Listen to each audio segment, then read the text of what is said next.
سمیع صاحب، مفتی منیب الرحمان صاحب بھی ہمیں جوائن کر چکے ہیں، ان کو بھی ہم شامل گفتگو کرتے ہیں جن کا بڑا اہم کردار رہا اس مفاہمت میں۔ مفتی منیب الرحمان صاحب بہت شکریہ سر، آپ کا بڑا اہم کردار رہا اس تمام تر صورتحال میں، مفاہمت پر اب پابندی ہٹا لی گئی ہے ٹی ایل پی پر سے، حکومت نے پابندی ہٹائی ہے، آپ کیسے دیکھ رہے ہیں اس تمام تر صورتحال کو؟ بسم اللہ الرحمن الرحیم۔ میں اس ساری صورتحال کو پاکستان کے مفاد میں دیکھ رہا ہوں، انسانی جان کی حرمتوں کے تحفظ کے مفاد میں دیکھ رہا ہوں، اس کو پاکستان کی عافیت اور سلامتی کے مفاد میں۔ ہمارے کچھ لبرل کرم فرماؤں کو اس پر اعتراضات ہیں اور وہ دو دھاری تلوار چلا رہے ہیں، ایک طرف حکومت کو مشتعل کرنا چاہتے ہیں کہ حکومت کی ریٹ متاثر ہو گئی، اتھارٹی متاثر ہو گئی، حکومت کو ہزیمت ہو گئی، دوسری طرف کہ تحریک لبیک پاکستان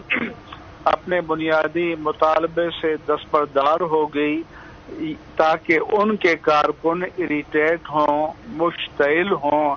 یہ ایک دیدہ و دانستہ قومی مفاد میں کیے گئے اس معاہدے کو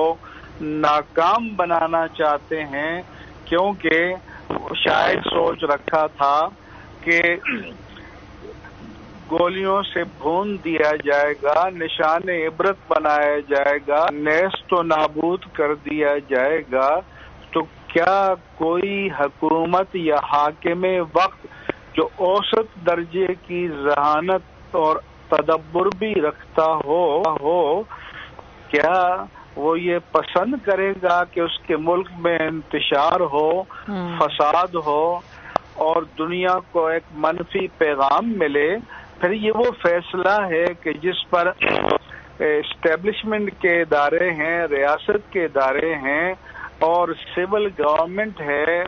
اور وزیر اعظم ہیں، ان دونوں نے اسے اون کر لیا۔ تو پھر ہمارے میڈیا کو چاہیے تھا کہ وہ ادارے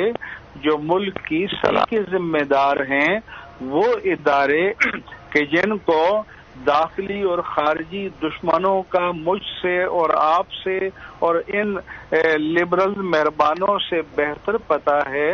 اور وہ یہ سمجھتے ہیں کہ خدا نخواستہ کوئی عاقبت نااندیشانہ اقدام کیا گیا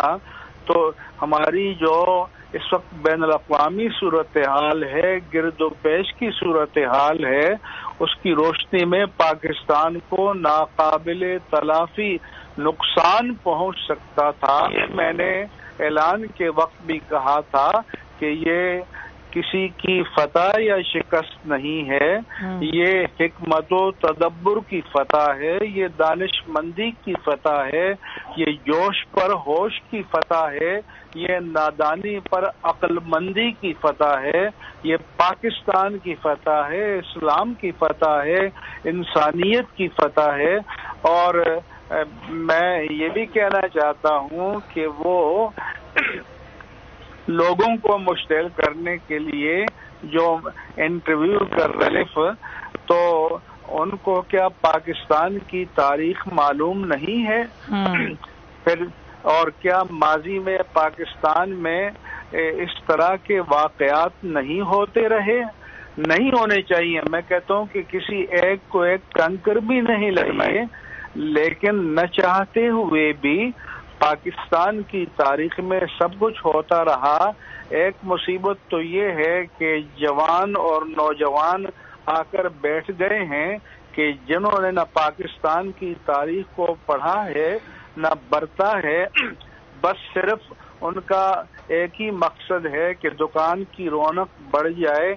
اور ان کی بلا سے کہ جو وہ کہہ رہے ہیں یا کر رہے ہیں یہ ملک و ملت کے مفاد میں ہے، اس سے مجموعی طور پر فائدہ ہوگا یا نقصان؟ آپ چند حضرات جو ہیں، سمیع ابراہیم صاحب ہیں، مجیب الرحمان شامی صاحب ہیں، اور یہ مقبول جان صاحب ہیں، ہارون رشید صاحب ہیں،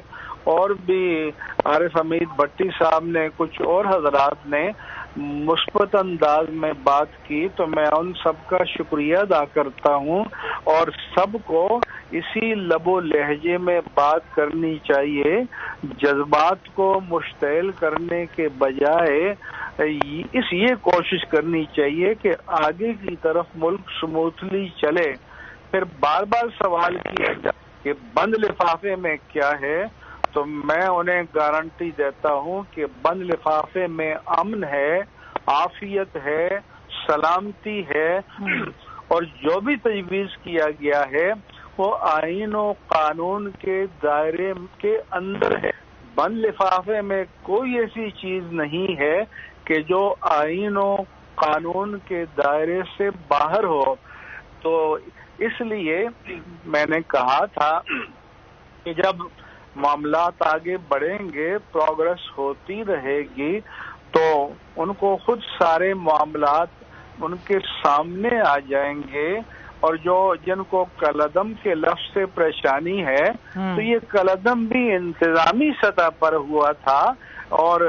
حقیقی تو تب ہوتا ہے کہ جب گورنمنٹ سپریم کورٹ میں رہے گا، سپریم کورٹ آف پاکستان اس کو جسٹیفائی کرے، تو اس کے بعد ہوتا ہے۔ اس انتظامی اقدام کے باوجود کیا تحریک لبیک پاکستان اپنے نشان کے ساتھ ضمنی انتخابات نہیں لڑتی رہی؟ تو ان تمام حقائق سے یہ آنکھیں بند کر رہے ہیں، اور عجیب و غریب انداز سے اس کو قوم کے سامنے اور دنیا کے سامنے پیش کر رہے ہیں۔ میں سمیع ابراہیم صاحب سے یا جو بھی حضرات پروگرام میں بیٹھے ہیں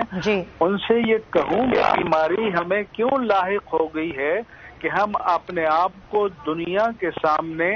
ایسے پروجیکٹ کرتے ہیں کہ روئے زمین کی ساری خامیاں ہم میں درائی ہیں، اور ہم میں کوئی عقل و دانش کی بات نہیں ہے۔ جتنی شام غریباں معاہدے پر یہاں میڈیا پر منائی گئی ہے، اتنی تو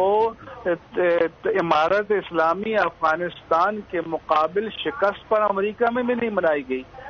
انہوں نے بھی آخر یہ فیصلہ کیا، جو دنیا کی سپر پاور آج بھی ہے، تو انہوں نے دیکھا کہ بھئی اس جنگ کا جاری رکھنا